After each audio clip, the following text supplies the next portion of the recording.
ونعوذ بالله من شرور أنفسنا ومن سيئات أعمالنا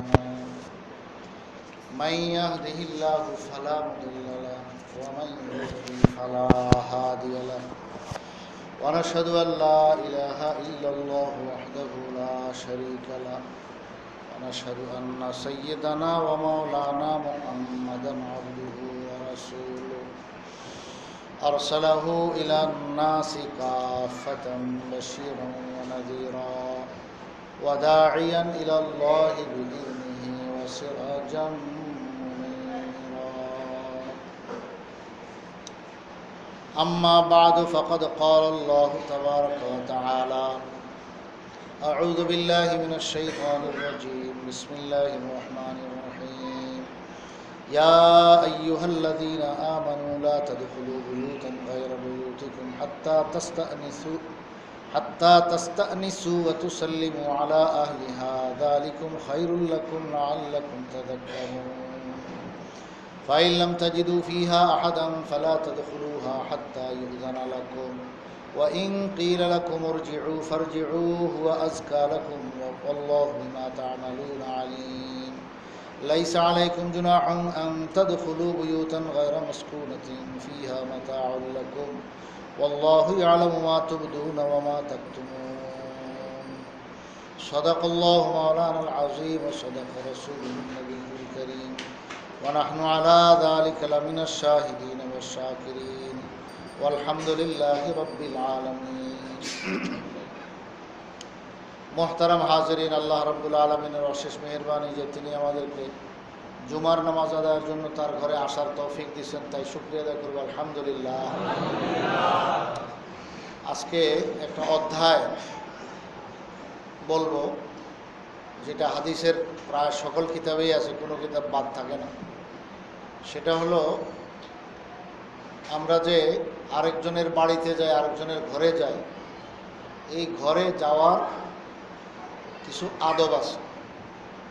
এগুলো বলতে হয় আদব শব্দ দিয়ে আদব, কিন্তু আসলে অনেকগুলো কাজ আছে ফরজ পর্যায়ে, বলা হয় আদব, কিন্তু আসলে অনেকগুলো আছে কি ফরজ, যেগুলো মানা ফরজ। এই শব্দ থেকে আরেকটা কথা এটাও বোঝেন যে দাড়ি রাখা সুন্নত বলা হয়, বলি না আমরা? অনেক ভাই ভুল বোঝেন যে দাড়ি রাখা সুন্নত মানে সুন্নতি। তো এখন কত সুন্নত আমার ছুটে, দাড়ি রাখার সুন্নত একটু ছুটলো আর হালকা মনে করে, অথচ বিষয়টা এরকম না। দাড়ি রাখার সুন্নত না, দাড়ি রাখা হলো ওয়াজিব। দাড়ি কাটা কামানো হলো হারাম, মস্ত বড় কবিরা গুনাহ। যে এই একটা কবিরা গুনাহ নিয়ে যদি কেউ মারা যায় বিনা তওবায়, তওবা করা ব্যতীত, তাহলে তার জাহান্নামে যাওয়াটা নিশ্চিত। যদি আল্লাহ তাআলা কোনো আমলের বরকতে মাফ করেন, সেটা হলো আল্লাহ পাকের ইচ্ছা, কিন্তু আল্লাহ আইন বিধান যেটা দিয়ে রাখছেন সেটা হলো এটা মস্ত বড় কবিরা গুনাহ। আর এই কবিরা গুনার কারণে বিনা তওবায় মারা গেলে জাহান্নামে যাইতে হয়, এত বড় বিষয়। কিন্তু এটাকে সুন্নত বলা হয় কি জন্য? সুন্নত শব্দ দিয়া বলা হয় এটা যেহেতু নবীগণ, সব নবীগণ দাড়ি রাখতেন, তো নবীগণের যেহেতু এটা আদত এবং তরিকা পদ্ধতি, এই জন্য এটাকে সুন্নত বলে। যেরকম দৈনিক 5 ওয়াক্ত নামাজ পড়া একজন মুসলমানের জন্য সুন্নত। সুন্নত মানে 5 ওয়াক্ত নামাজ কি সুন্নত? ফরজ। তো সুন্নত কোন হিসাবে বলা হলো? নবীজির তরিকা। নবী করিম সাল্লাল্লাহু আলাইহি ওয়াসাল্লামের উপরে নামাজ ফরজ হয়েছে, উম্মতের উপরে এটা আসছে, তো নবীজির তরিকা হিসাবে এটাকে সুন্নত বললে কোনো অসুবিধা নেই। ঠিক এরকম দাড়ি রাখা হলো ফরজ, মানে ওয়াজিব। ওয়াজিব আর ফরজ এগুলো শুধু একটা ইলমি বিষয় এবং পারিভাষিক বিষয় পার্থক্য, নাহলে মূল বিষয় একই। এই জন্যই তো তার বিপরীতটা হলো হারাম, কবিরা গুনাহ, মস্ত বড় কবিরা গুনাহ। আচ্ছা, তো দাড়ি রাখা হলো ওয়াজিব, কাটা হলো হারাম, কিন্তু এটাকে আমরা সাধারণ ভাষায় কী বলি? দাড়ি রাখা সুন্নত। সুন্নত মানে নবীজির তরিকা। সুন্নত শব্দের অর্থ হলো তরিকা, পদ্ধতি, তো নবীর তরিকা, এই হিসাবে সুন্নত বলা হয়।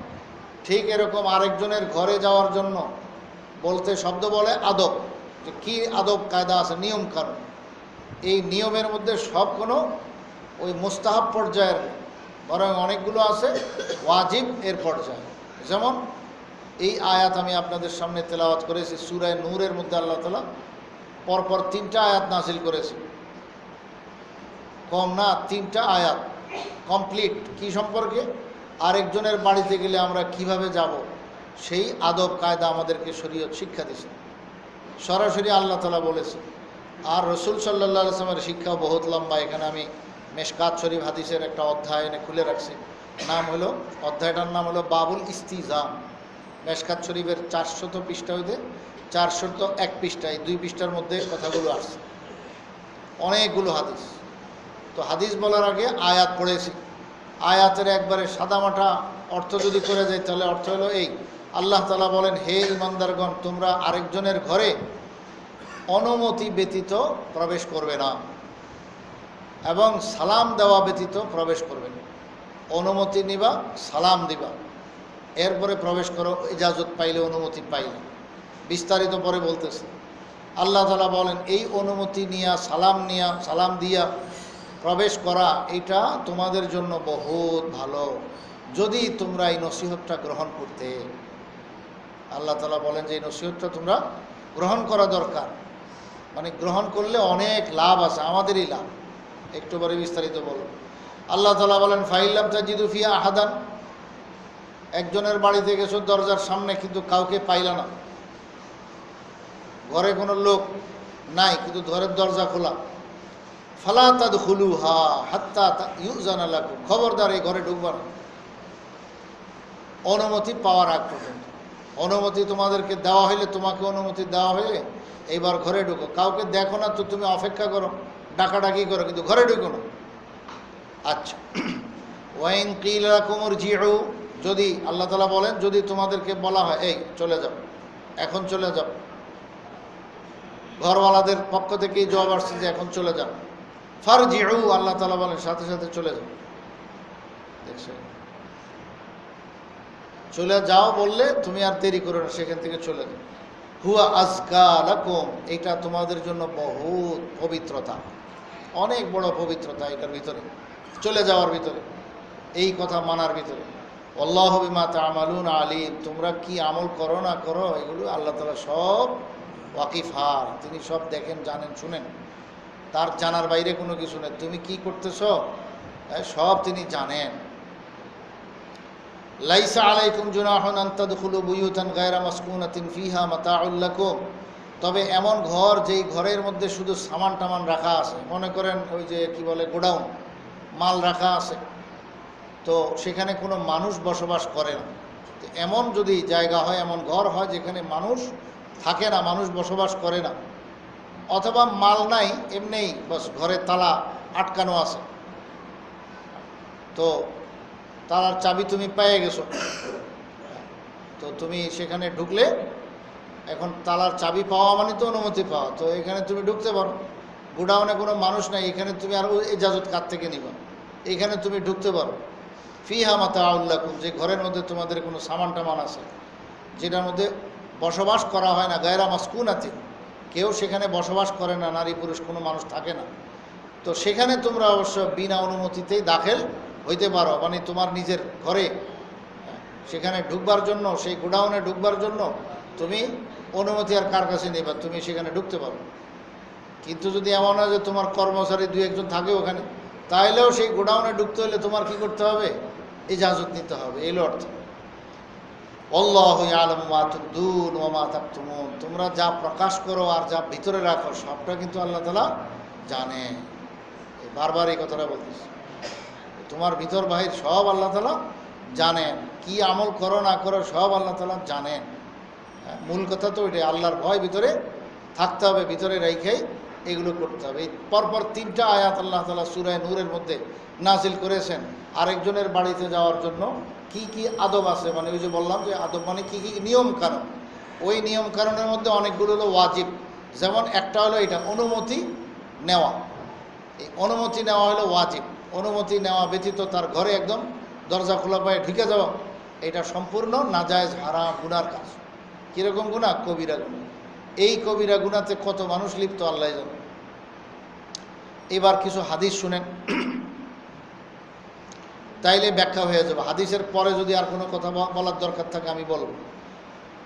হযরত আবু সাঈদ খুদরি রাদিয়াল্লাহু তাআলা আনহু থেকে বর্ণিত, তিনি বলেন, আতানা আবু মুসা রাদিয়াল্লাহু আনহু قال إن عمر أرسل إلي أن آتيه فأتيت بابه فسلمت ثلاثا فلم يرد علي فرجعت। হযরত আবু মুসা আশআরী রাদিয়াল্লাহু তাআলা আনহু বলেন, আমাকে ওমর রাদিয়াল্লাহু তাআলা আনহু খবর দিলেন, আমি গেলাম, তো যাওয়ার পরে দেখি দরজা বন্ধ। আমি অনুমতি চাইলাম, আসসালামু আলাইকুম। আবু মুসা আশআরী হাজির। পরপর 3 বার বললাম, পরপর মানে একদম লাগাতার না। এখানেও একটা আদব আছে, ওটা আরও অনেক হাদিস থেকে ব্যাখ্যা স্পষ্ট হয়ে যায়। সেটা হলো, একটা মানুষ তার কোনো জরুরতে আটকা থাকলে যেন সে জরুরত থেকে ফারেক হইতে পারে, এই পরিমাণ মুহূর্ত সুযোগ দিতে হবে। যেমন একটা মানুষ নামাজের নিয়ত বানছে, আল্লাহু আকবার, ঘরের যেই লোকটা দরজা খুলবে, অনুমতি আপনাকে দিবেন, তিনি ঘরের মালিক, আল্লাহু আকবার বলে নামাজের নিয়ত বেঁধে ফেলছে। তো নিয়তের বাঁধার পরে মোটামুটি 2 রাকাত অথবা 4 রাকাত লম্বা হবে, এর বেশি তো আর হবে না। তো এই জন্য কিতাবে লেখে মিন আদাবিল ইসলাম, শেখ আব্দুল ফাত্তাহ রাহিমাহুল্লাহ লিখেছেন, সেখানে আছে যে 4 রাকাত নামাজ পড়তে যে পরিমাণ একটা মানুষের টাইম লাগে, এই পরিমাণ টাইম তুমি সেখানে অপেক্ষা করো। দরজায় কলিং বেল দিছ বা সালাম দিছ, তো অপেক্ষা করতে হবে তোমার এই 4 রাকাত নামাজ পড়া পরিমাণ। আচ্ছা, এমনিভাবে কোনো মানুষ বাথরুমে গেছে, তো মাত্র বাথরুমে গিয়ে জরুরত ছাড়ার জন্য মাত্র বসছে, এই সময় কলিং বেল আসছে, তো এখন কি বেচারা এই অবস্থা খুলতে পারবে? তো অপেক্ষা করে, একটা মানুষ যদি বাথরুমে যায় তার জরুরত ছেড়ে আসতে তার যেইটুকু সময় লাগবে এইটুকু সময় তুমি দিতে হবে। এইভাবে যে কোনো একটা কাজে থাকলে সে প্রস্তুত, উদাম গায়ে, এখন এই অবস্থায় তো সে আসবে না, সে একটা জামা গায়ে দিবে বা কিছু একটা করবে, তার শালীন যেভাবে হওয়ার এইভাবে সে এই সব শালীনতা রক্ষা করে এরপরে দরজা খুলবে। তো এইটুকু সুযোগ তোমাকে দিতে হবে। একদম দরজা পিটানি শুরু করছো যে হাতুড়া দিয়ে মনে হয় যেন ভেঙেই ফেলবে, কলিং বেল একবারে এমন চাপা শুরু করছো যে মানে আজকে সব বাস্ট করে ফেলাইবে, তো এটা তো ঠিক না। তুমি অপেক্ষা করতে হবে, একবার আওয়াজ দিছো, বাস অপেক্ষা করো। এইভাবে পরপর 3 বার। ঠিক আবু মুসা আশআরী রাদিয়াল্লাহু তাআলা ওই নিয়ম অনুযায়ী 3 বার এইভাবে আওয়াজ দিলেন। আওয়াজ দেওয়ার পর সালাম দিয়ে নিজের পরিচয় বললেন, আবু মুসা আশআরী হাজির। 3 বার আওয়াজ দেওয়ার পর উনি দেখলেন যে কোনো সাড়া শব্দ নেই। মোটামুটি 4 রাকাত পরিমাণ নামাজের টাইম পার হয়ে গেছে। একটা মানুষ বাথরুমে গেলে তার জরুরত, তাও যদি ওই যুগে ওমর ইবনুল খাত্তাব রাদিয়াল্লাহু আনহুর ঘরে বাথরুম থেকে থাকে, হ্যাঁ, তো এখন তো বাথরুম ঘরের ভিতরে থাকে। যাই হোক, মানে সারমর্ম হলো যে কোনো কাজে থাকলে ওই কাজ থেকে ফারেক হওয়া পর্যন্ত মুহলত এবং টাইম উনি দিছেন। দেওয়ার পরে কোনো সাড়া শব্দ পান নাই, তাই উনি রওনা দিলেন। রওনা দেওয়ার পর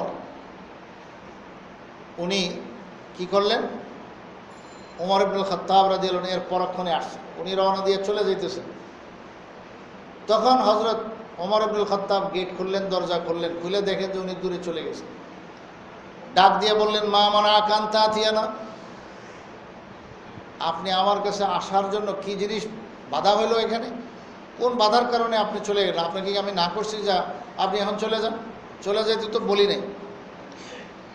ফাকুলতু, হযরত আবু মুসা আশআরী রাদিয়াল্লাহু তাআলা আনহু তখন বলে দিলেন যে, হুজুর, আমি রাসূল সাল্লাল্লাহু আলাইহি ওয়াসাল্লামের হেদায়েত মোতাবেক আমল করেছি, কাজে আমার কোনো অপরাধ করিনি। কি হেদায়েতের উপর আমল করছো? রাসূল সাল্লাল্লাহু আলাইহি ওয়াসাল্লাম শিখাইছেন যে কারো বাড়িতে গেলে 3 বার তুমি আওয়াজ দাও, পরপর, মানে হলো একটু আকফা দিয়ে দেও, যে বললাম এই 4 রাকাত নামাজ পড়ার পরিমাণ টাইম, এইটুক টাইম দিয়া তুমি এর ভিতরে 3 বার আওয়াজ দাও। যদি কোনো আওয়াজ না পাও তাহলে এটাই হলো তুমি বাস, এখন বলা হলো যেন যে চলে যাও, আওয়াজ শোনা গেল না কিন্তু যেন এটাই বলা হলো এখন তুমি চলে যাও, তাহলে তুমি সেখানে আর দাঁড়ায় থেকো না, বাস চলে যাও। তো আমি রাসূল সাল্লাল্লাহু আলাইহি ওয়াসাল্লামের কথা মোতাবেক আমল করেছি। ফাকুলতু ইন্নী আতাইতু ফাসাল্লামতু আলা বাবিকা সালাসান, আমি আপনার ঘরের দরজায় আসছি, 3 বার সালাম দিছি পরপর। ফালাম তারুদ্দু আলাইয়া, আপনারা 3 বার এর পরও কোনো সাড়া শব্দ, জবাব দেন নাই, আমি কোনো উত্তর পাই নাই। ফারাজাতু, তাই আমি ঘরের দিকে, নিজের বাড়ির দিকে ফিরলাম। ওয়াকাদ ক্বালা লি রাসূলুল্লাহি সাল্লাল্লাহু আলাইহি ওয়াসাল্লাম ইযা ইসতাযানা আহাদুকুম সালাসান ফালাম ইউযান লাহু ফালইয়ারজি, রসুল সাল্লাল্লাহু আলাইহি ওয়াসাল্লাম শিখাই দিয়েছেন আমাকে, কারো বাড়িতে 3 বার পর পর অনুমতি চাইলে যদি অনুমতি না পাও তো সেখান থেকে তুমি এবার নিজের বাড়ির দিকে রওনা দাও, আর ওখানে দাঁড়ায় না। ফাকাল ওমর ইবনুল খাত্তাব রাদিয়াল্লাহু আনহু বড় শক্ত মানুষ, উনি বলেন যে তুমি এই কথা কোথায় পাইলা? আকিম আলাইহিল বাইয়িনাতা, তুমি সাক্ষী নিয়ে আসো। এই কথা কে শুনছে, কে জানে? আমি তো এই মশলাটা শুনিনি, আজকে প্রথম শুনলাম। এখন আল্লাহ জানে কি কোরআন শরীফের ওই আয়াতগুলো তখনও নাজিল হয়েছে কিনা, যদি নাজিল হয়ে থাকে হয়তো শুধু আয়াতের মধ্যে তো আর একবারে এত বিস্তারিত বলা হয় নাই, তো আয়াতগুলো জানেন, আয়াতের বিধান কি আছে, মৌলিক বিধানটা হয়তো জানেন, কিন্তু এত বিস্তারিত জানেন না। আর যদি আয়াতগুলো নাজিল এরপরে হয়েছে তাহলে তো জানার বিষয়ই নেই। আর আরও ব্যাপার হলো, হযরত ওমর ইবনুল খাত্তাব রাদিয়াল্লাহু আনহু রসুলের দরবারে সবসময় থাকেন, তো উনি ভাবছেন যে এই কথা আবার কোন সময় বললেন, আমি তো শুনি নাই। তাই উনি তাহকিক করতেছেন যে তুমি ঠিক বলতেছো কিনা, যাও কোনো একজন সাক্ষী নিয়ে আসো যে এই কথাটা রসুল থেকে তোমার মতো শুনছেন বলে আরেকজন পাও, এমন নিয়ে আসো। এটা অবিশ্বাসের ব্যাপার না, এটা হলো একটা নিয়মের কথা, যে ওনার সন্দেহ লাগতেছে কিরে আমি তো রসুলের দরবারেই থাকি, কারো বাড়িতে গেলে এইভাবে ইজাজত নিয়ে ঢুকতে হবে এবং 3 বার সালাম দেওয়ার পরে যদি উত্তর না পাওয়া যায় সেখান থেকে চলে যেতে হবে, এই আইন বিধান তো আজকে মাত্র শুনলাম। তো কাজেই আমার কাছে কেমন কেমন লাগে, তুমি কি আসলে ঠিক বলতেছো না তোমার কোনো ভুল হইতেছে? মিথ্যা তো বলবে না কোনো সাহাবী, না কোনো তুমি তালে তালে কোনো কথা কইতেছো। এই জন্য একটু যাচাই করার জন্য আরেকজনকে ডাকছে। পরে সেখানে হযরত আবু সাঈদ খুদরি রাদিয়াল্লাহু তাআলা আনহু হাজির হয়ে গেলেন। আবু মুসা আশআরী জন ঘোষণা দিলেন, ভাই কেউ আসো কিনা নবীর থেকে এই কথা শুনছো? তো উনি হাজির হয়ে গেছেন। আরও ঘটনা আছে, মুহাম্মদ ইবনে মাসলামার ঘটনাও আছে। মুহাম্মদ ইবনে মাসলামা রাদিয়াল্লাহু আনহু একজন সাহাবী, তাদরিবুর রাবিতে আছে, উসুল হাদিসের কিতাব, তো শাস্ত্রীয় কিতাব, ওই কিতাবে উল্লেখ আছে। তো হযরত আবু সাঈদ খুদরি রাদিয়াল্লাহু আনহু, অথবা এখানে আসছে হলো হযরত আবু সাঈদ খুদরির কথা। তো যাই হোক, হয়তো মুহাম্মদ ইবনে মাসলামা এবং আরেক এখানে ঘটনা হলো আবু সাঈদ খুদরি। তো উনি হাজির হয়ে গেছেন, যাই বলেন হ্যাঁ রসুল সাল্লাল্লাহু আলাইহি ওয়াসাল্লাম এই কথা বলেছেন, আমি নিজ কানে শুনেছি। আবু মুসা আশআরী যা বলেছেন ঠিক বলেছেন। হযরত ওমর ইবনুল খাত্তাব রাদিয়াল্লাহু আনহু তখন আফসোস করে বললেন, হায় আফসোস, এত বড় গুরুত্বপূর্ণ মাসালা এটা আমার ছুটে গেল। আহারে, বাজারে আসা যাওয়া বেচা কিনা ইত্যাদি এই সমস্ত লেনদেন ঝামেলা, এই দুনিয়ার সংসারের কামে আসলে নবীজির সোহবত থেকে অনেক সময় মাহরুম থাকি। মানে হলো ওই যে বাজারে গেছেন আর এই মুহূর্তে রসুলের এখান দিয়ে বলা হয়ে গেছে কথাটা, তো আফসোস যে আমি এত বড় গুরুত্বপূর্ণ মশালাটা হারাই ফেললাম রসুল সাল্লাল্লাহু আলাইহি ওয়াসাল্লামের এই সাথে একবারে প্রতি মুহূর্তে না থাকার কারণে। মজলিস 2-1টা ছুটে গেছে, বরং হযরত ওমর ইবনুল খাত্তাব রাদিয়াল্লাহু আনহু আরেকজনের সঙ্গে ফালা করে নিছে যে ভাই তোমার সঙ্গে আমার পালা চলবে, আমি যখন বাজারে যাই তো তুমি দরবারে থাকবা, কি বলে ভালো করে শুনবা, আমি বাজার থেকে জরুরত সেরে আসলে, ঘর সংসারের তামাম কাম সেরে আসলে আমাকে শোনায় দিবা। আবার তুমি যখন ঘর সংসারের জরুরতে যাইবা, হাট বাজার ক্ষেত খামার ইত্যাদি কাজের জন্য, তো আমি আবার দরবারে থেকে সব কিছু ভালো করে শুনে তোমাকে শোনায় দেব। এরকম পালা করে রাখছেন। এরপরেও এই মাসলা ছুটেই গেল। বোঝা গেল একজন মানুষ সব কিছু জানা কিনা সম্ভব না, সাহাবীরাই জানতে পারেনি। এই জন্য দুনিয়াতে আজ পর্যন্ত এমন কোনো মুহাদ্দিস আসে নাই যে মুহাদ্দিস দুনিয়ার সব হাদিস জানে। এটা কোনো মুহাদ্দিস এই কথা দাবি করে নাই, যত বড় হুজুর হোক। তিনি বলেন যে আমি এই পরিমাণ জানি। ইমাম বুখারী রহমতুল্লাহ আলাইহি বলেছেন 1 লক্ষ হাদিস আমার সহিহ হাদিস মুখস্থ আছে। এই কথা বলেন নাই যে একবারে রসুলের হাদিস যা ছিল সবটি আমি জানি, সবটি আমার মুখস্থ। এরকম কথা দুনিয়ার কোনো মুহাদ্দিস বলে নাই। যত বড় হাদিস বিশারদ হোক, যত বড় তার স্মরণ শক্তি যত মজবুত হোক, কেউ এই কথা বলে না। এবং আবু যুরআ রাজি রহমতুল্লাহ আলাইহি বলেছেন আল্লাহ রসুলের বাণী 23 বছর যাবৎ নবুয়তের শুরু থেকে ইন্তেকালের আগ পর্যন্ত এত পরিমাণ বাণী জবানের ইরশাদ আছে, রসুলের হাদিস আছে, যে এগুলো কে গুনবে, এগুলো কে হিসাব লাগাবে যে কি পরিমাণ এবং কার পক্ষে জানা সম্ভব হবে সবগুলো? কোশ্চিন কালেও না। রসুলের 1.25 লক্ষ সাহাবা একরাম দুনিয়ার আনাচে কানাচে ছড়ায় গেছেন এবং কতজনে কত হাদিস বলেছেন যেগুলো আবার আরেকজনে বলে নাই, এবং কতজনে কত কথা শুনছেন যেগুলো আবার কতজনে শুনে নাই।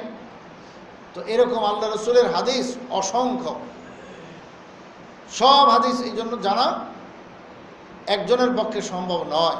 ওমর ইবনুল খাত্তাব রাদিয়াল্লাহু আনহুর মতো মানুষ উনি আফসোস করে বেড়াইতেছেন যে হায় এত বড় গুরুত্বপূর্ণ মাসলা আমার থেকে ছুটে গেল। এত চেষ্টা করার পরেও উনি অনেক কিছু থেকে গ্যাপ হয়ে যায়, যেমন এই একটা ঘটনা আছে, আরও কিছু ঘটনাও আছে। তো যাই হোক, হযরত ওমর ইবনুল খাত্তাব রাদিয়াল্লাহু আনহু আফসোসের সাথে পরে এটা শিখলেন আর কি, যে আবু মুসা আশআরী শুকরিয়া আদায় করলেন যে আজকে তোমার রসুল এই মাসলা আমি জানলাম। এটি রসুলের ইন্তেকালের পরের ঘটনা। তো আবু মুসা আশআরীর মাধ্যমে ওমর ইবনুল খাত্তাব রাদিয়াল্লাহু আনহু এই মাসলা শিখে ফেললেন যে কারো বাড়িতে গেলে 3 বার অনুমতি চাইতে হয়। 3 বার অনুমতি চাওয়ার পর যদি বলা হয় চলে যান, তাহলে তো চলেই যেতে হবে। আর যদি কিছুই বলা হলো না, তাহলে এটাও যেন বলা হয়ে গেল যে এখন দরজা খোলা যাবে না, তো বস চলে যাও। আর আল্লাহ তাআলা বলছেন এই চলে যাওয়ার মধ্যে তোমাদের অনেক ভালাই আছে, অনেক ভালাই আছে। ও আজকা লাকুম, তোমাদের অনেক পবিত্রতা আছে এখানে।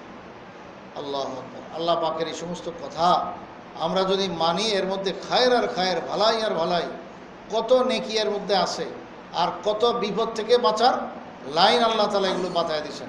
আল্লাহ আলিমুল গায়ব, তিনি সব কিছু জানেন। তো তিনি আমাদেরকে রাহবরি করতেছেন যে হুয়া আজকা লাকুম, তোমাদেরকে বলা হইলে যে চলে যান, বাস চলে যাও, বা জবাব পাইলে না এটাই যেন বলা হইলো যে চলে যান, তাহলে তুমি চলে যাও। এই চলে যাওয়ার মধ্যে অনেক বেশি পবিত্রতা আছে তোমাদের। আজকা লাকুম আল্লাহু বিমা তা'মালুনা আলীম, কি করো না করো আল্লাহ কিন্তু সব কিছু সম্পর্কে, তোমার আমল সম্পর্কে তিনি ওয়াকিফ হাল, তিনি সব জ্ঞাত, সব জানেন তিনি। কাজেই ওনারে ফাঁকি দিবা, মনের মধ্যে কি কি কল্পনা জল্পনা তোমার, এই সমস্ত এগুলো সম্পর্কে আল্লাহ তাআলা বড় ওয়াকিফ হাল। আল্লাহু আকবার। হযরত আব্দুল্লাহ ইবনে মাসউদ রাদিয়াল্লাহু তাআলা আনহু থেকে বর্ণিত, তিনি বলেন যে হুজুর সাল্লাল্লাহু আলাইহি ওয়াসাল্লাম আমাকে বলে দিয়েছেন যে তুমি আমার বাসায় ঢোকার অনুমতি হলো কি, যখন দেখবা যে পর্দা ফাঁক আছে, দরজা খোলা আছে, এর মানে হলো তুমি ঢোকার অনুমতি আছে। তো তুমি সালাম দিয়ে খালি ঢুকে যাবে। এখানে সালাম দেওয়ার কথা আসছে, এবং দরজা ফাঁক করে রাখা, রসুলের দরজা পর্দা ফাঁক করে থাকা, এর অর্থ হলো যে তুমি এখন ঢোকার অনুমতি আছে। তো উনি ঢুকতেন, সালাম দিয়ে ঢুকতেন। আর এই আবু মুসা আশআরী যার কথা এখন শুনলেন, তিনি তো এক দীর্ঘ জমানা পর্যন্ত মনে করতেন হযরত আব্দুল্লাহ ইবনে মাসউদ রসুল সাল্লাল্লাহু আলাইহি ওয়াসাল্লামের ফ্যামিলির সদস্য। কারণ যেই পরিমাণ উনি ঘরে আসেন যান আসেন যান আসেন যান, এতে উনি মনে করছেন যে ঘরের সদস্য। আসলে তো ওনার মতো একজন সাহাবী, রসুলের খাদেম, খেদমতে মশগুল, বারবার রসুলের ঘরে আসে যায়। এই বিশেষ করে পর্দার হুকুম নাজিল হওয়ার আগে তো একবারে ওপেনই ছিল, তখন তো আর এই বিধান ছিল না। আর পর্দার হুকুম আসার পরেও রসুল বলে দিয়েছেন দরজা খোলা মানে হলো তুমি আসতে পারো, সালাম দিয়ে খালি ঢুকলেই হলো। তো এতে ওনার মর্যাদা কী পরিমাণ হযরত আব্দুল্লাহ ইবনে মাসউদের, এটাও আমরা জানলাম।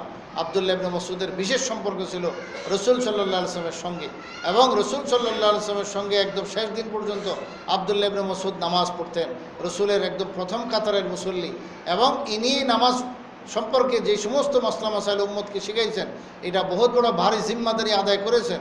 এবং রসুল সাল্লাল্লাহু আলাইহি ওয়াসাল্লাম যেই কথাটা বলেছেন, প্রথম কাতারে তোমরা জ্ঞানী গুণী মানুষ যারা, মুরব্বী মানুষ যারা, তারা আমার কাছে কাছে দাঁড়াইবা, যাতে আমার নামাজকে দেখতে পারো, দেখে উম্মতকে পৌঁছাইতে পারো যে নামাজ কিভাবে আমি রসুল পড়ি। এই আব্দুল্লাহ ইবনে মাসউদ রাদিয়াল্লাহু তাআলা থেকে নামাজের অসংখ্য জরুরি মাসলা মাসাইলগুলো বর্ণিত আছে। যা তো সেই আব্দুল্লাহ ইবনে মাসউদকে রসুল সাল্লাল্লাহু আলাইহি ওয়াসাল্লাম এই অর্ডার দিলেন যে আমার ঘরের দরজা খোলা দেখলেই বাস তুমি বুঝবা আসার অনুমতি আছে, খালি সালাম দিয়ে ঢুকবাই। অথবা তুমি ঘরে যদি বুঝতে পারো যে আমি রসুল উপস্থিত আছি, বিদ্যমান আছি, বাস এতেই তুমি আসার অনুমোদন বুঝে ফেলবে।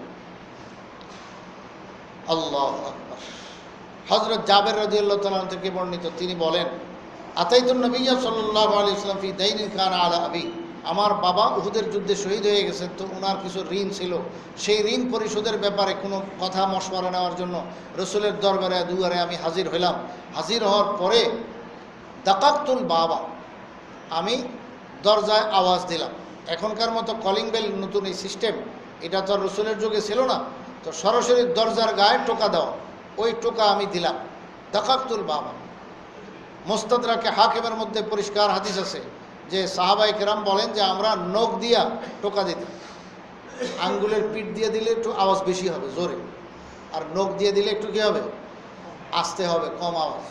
তো রসুলের দরজা এবং রসুলের দরজায় না, যে কোনো বাড়িতে আমরা গেলে নখ দিয়া এইভাবে টোকা দিতাম দরজার মধ্যে। আর এখন তো আমরা পারি আর হাতুড়া নিয়ে হাজির হই কলিং বেল না থাকলে হাতুড়া, যেমন পিটানি শুরু করে যে দরজায় ভেঙে ফেলবে। কলিং বেল এত বেশি বাজানো শুরু করে, যেই জোরে জোরে আওয়াজ বাইরের থেকে নিজেও শুনতেছে।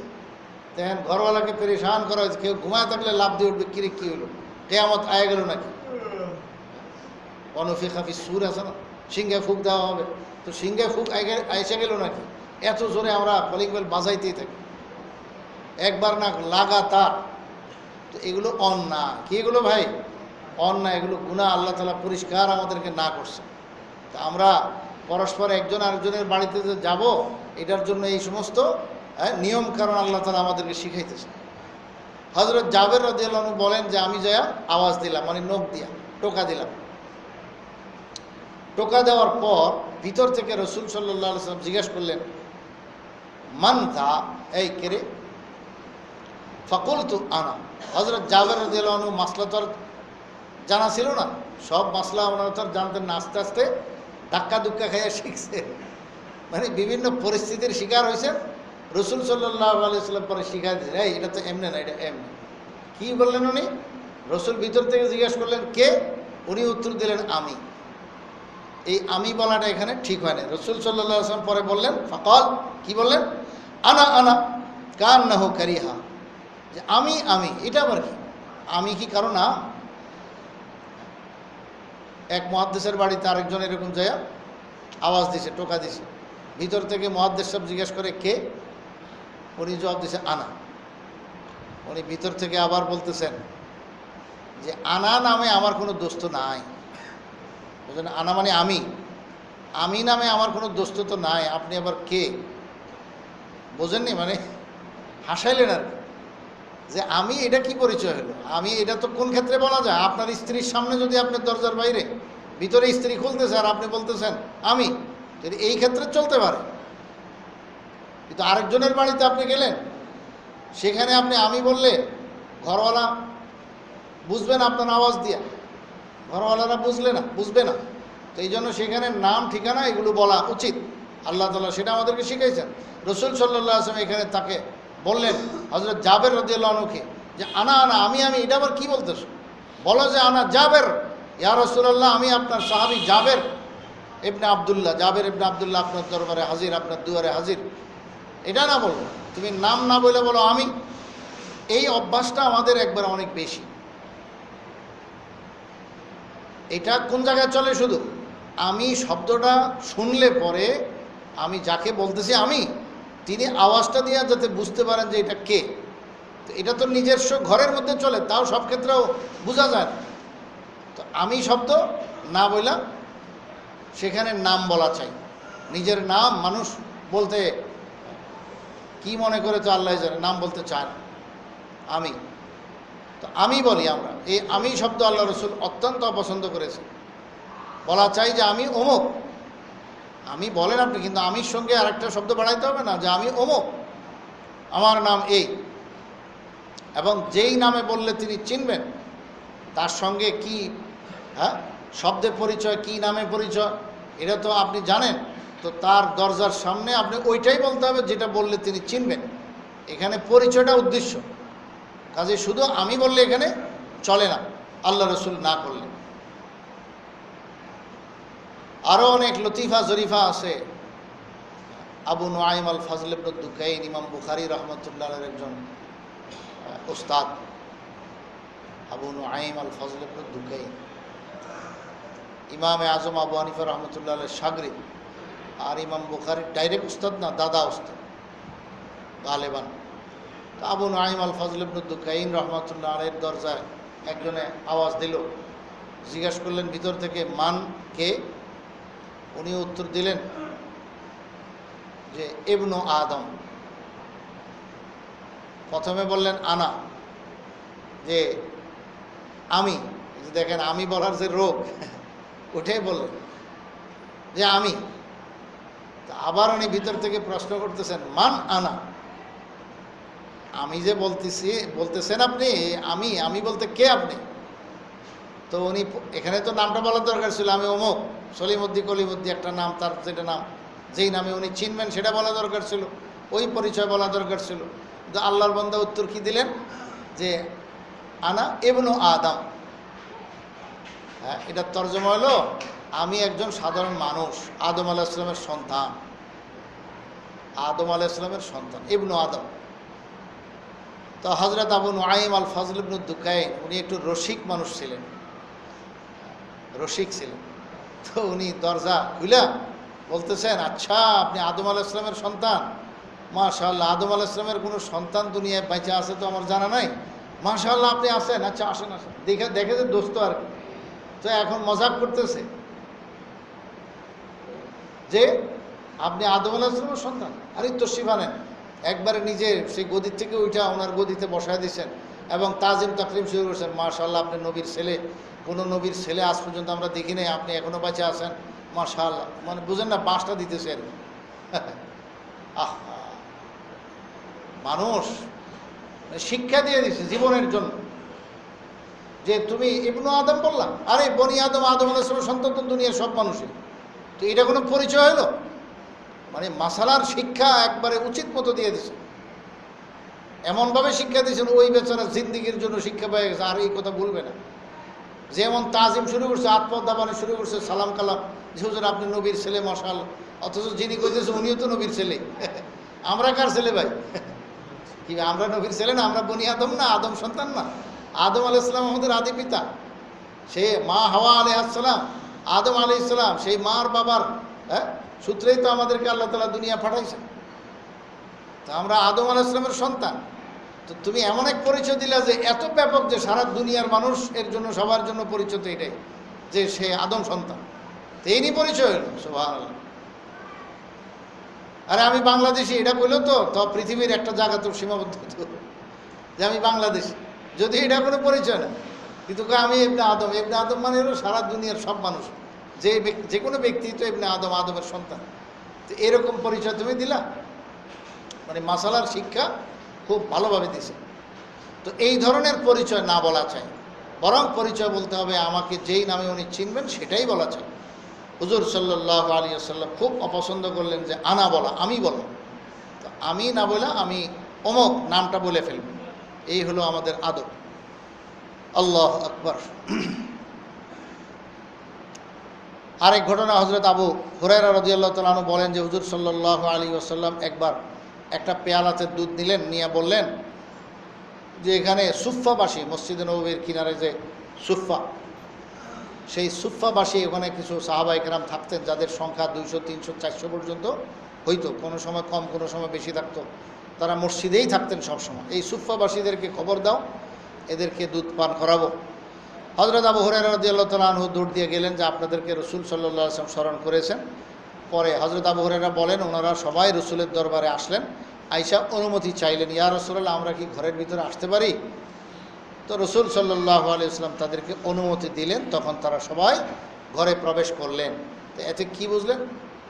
যে অনুমতি চাওয়া, এই বিষয়টা এখানে আসছে, যে তারা অনুমতি চাইছেন আর রাসূল সাল্লাল্লাহু আলাইহি ওয়াসাল্লাম অনুমতি দিয়েছেন, পরে ঘরে ঢুকছেন। আচ্ছা, এখন একসাথে তো আর 300-400 মানুষ ঢুকতে পারবে না, যে কজন ঢুকছে এই কজন ঢুকছে, এরপরে বাকিরা পিছনে বসছে, এইভাবে পরে সবাইরে দুধ পান করায় দিয়েছেন হুজুর সাল্লাল্লাহু আলাইহি ওয়াসাল্লাম। এইভাবে আরও এক ঘটনা,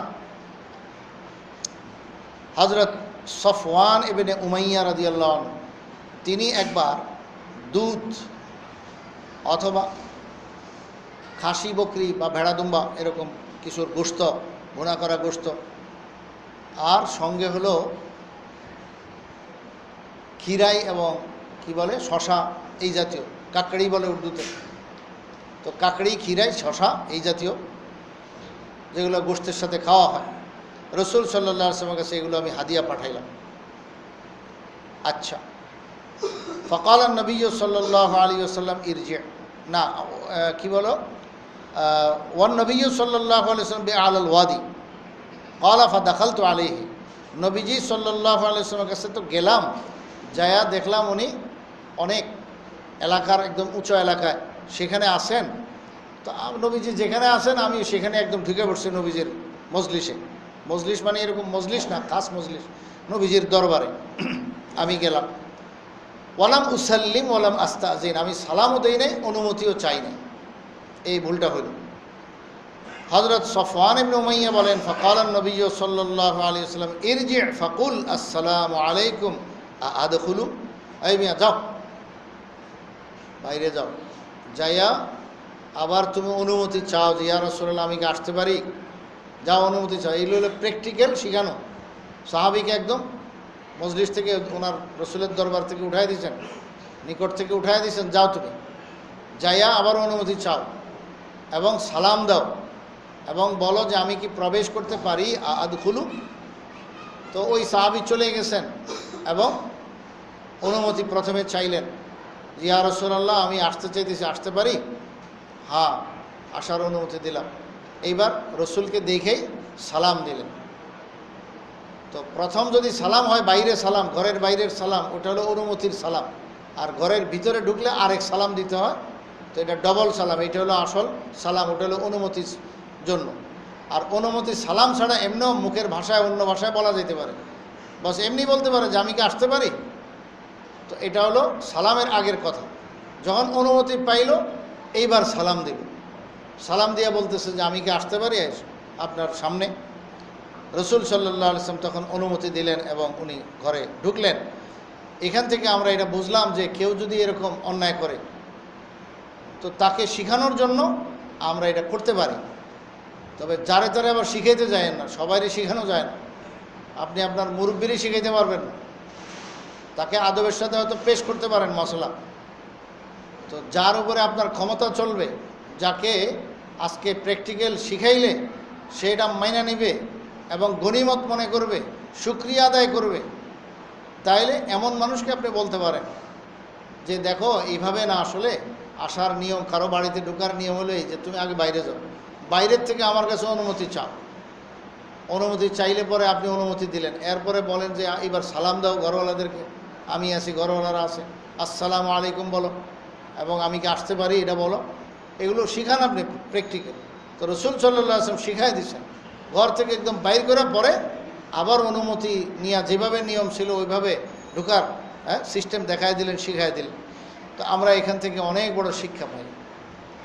আর এই ইস্তিজান মানে হলো এই ইজাজত তলব করা, কারো বাড়িতে ঢোকার জন্য অনুমতি চাওয়া, এটা হলো ওয়াজিব। এই বিধান মানা হলো ওয়াজিব। এটাকে আদব বলা হয়। আদব মানে মোস্তাহাব না, আদব মানে নিয়ম কানুন।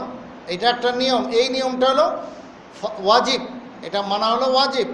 আর এটা তরক করা, বাস বিনা অনুমতিতেই যাইয়ে একজনের ঘরের মধ্যে ঢুকে পড়া, এইটা হলো সম্পূর্ণ হারাম কাজ, ওয়াজিবের খেলাফ, হারাম কাজ, বহুত বড় গুনাহের কাজ, কবিরা গুনাহ।